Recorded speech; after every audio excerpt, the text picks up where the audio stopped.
दिल्ली से लौटने के बाद असंतुष्ट विधायक नागर सिंह चौहान सीएम और प्रदेश अध्यक्ष से मिलने पहुंचे। बैठक में मुख्यमंत्री मोहन यादव, प्रदेश अध्यक्ष वीडी शर्मा और संगठन मंत्री हितानंद शर्मा भी थे। सूत्रों की माने तो नागर सिंह चौहान को भविष्य में बेहतर पद और जिम्मेदारी का आश्वासन दिया गया। बताया जा रहा है कि नागर सिंह चौहान की नाराजगी अब दूर हो चुकी है। संगठन और सरकार ने मिलकर उन्हें समझाने की कोशिश की। गौरतलब है कि वन और पर्यावरण मंत्री नागर सिंह चौहान का मंत्री पद छीनकर रामनिवास सरावत को दे दिया था, जिसकी वजह से वे नाराज चल रहे थे। नागर सिंह चौहान के मामले पर डिप्टी सीएम राजेंद्र शुक्ल का बयान भी सामने आया है। उन्होंने कहा कि नागर सिंह चौहान परिवार के सदस्य हैं, आखिरकार मानेंगे क्यों नहीं। परिवार के हैं तो ना मानने का कोई सवाल ही नहीं है। सर, लेकिन मध्य प्रदेश कई अस्पताल अभी भी बदहाली में हैं। क्या लगता है कि उनको और ज़्यादा बेहतर होना चाहिए? शहडोल का अस्पताल है, वहाँ पर पानी भर जाता है, आवारा कुत्ते घूमते रहते हैं। इस तरह की तस्वीरें कई मध्य प्रदेश इलाकों से आती है, तो क्या कुछ दिशा निर्देश देंगे सर? देखिए, स्वास्थ्य सुविधाओं के लिए सरकार बहुत गंभीर है। इस बजट में, मध्य प्रदेश के बजट में आपने देखा होगा 34% ज़्यादा बजट का प्रावधान किया गया है।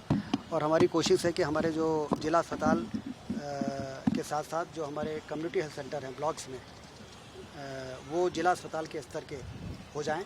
और उसके लिए जो मानव संसाधन की कमी है, उसकी पूर्ति के लिए पिछले दिनों कैबिनेट में आपने देखा होगा कि प्रति वर्ष 300 करोड़ का बजट का प्रावधान इसीलिए किया गया है कि वो सारे जो मानव संसाधन की कमी है उसकी हम पूर्ति कर लें।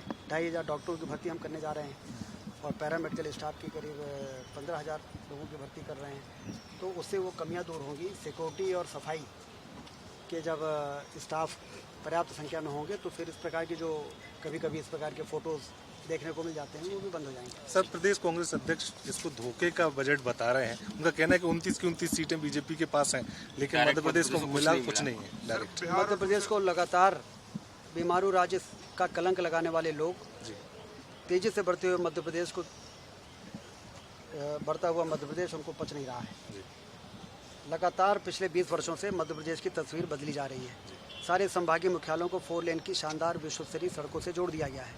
सिंचाई की नहरों का जाल पूरे मध्य प्रदेश में फैलाकर अभी भी हम शांत नहीं हैं। 47 लाख हेक्टेयर में सिंचाई करने के बाद हम ये इस बार के बजट में युवाओं को, बेरोजगारों के लिए बड़ी सौगात लेके आया है, जिसमें उनके स्किल डेवलपमेंट को लेके, उनके रोजगार को लेके, और जो रोजगार देने वाले लोग हैं उनको भी इंसेंटिव से संबंधित विशेष योजनाएं हैं, जिससे कि बेरोजगारी की एक समस्या का समाधान होगा।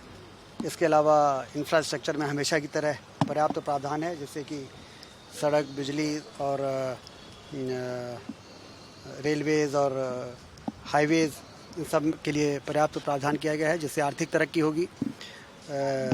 आने वाले वर्षों में तीसरी सबसे बड़ी अर्थव्यवस्था बनाने का जो मिशन है उसको ध्यान में रखते हुए बजट बनाया गया है। मोदी जी ने कहा है कि इन 5 वर्षों में देश की अर्थव्यवस्था को जिस तरीके से 11वें से 5वें में पहुंचाया है, अब तीसरे स्थान पर पहुंचाना है और 2047 तक पहले स्थान पर पहुंचाना है।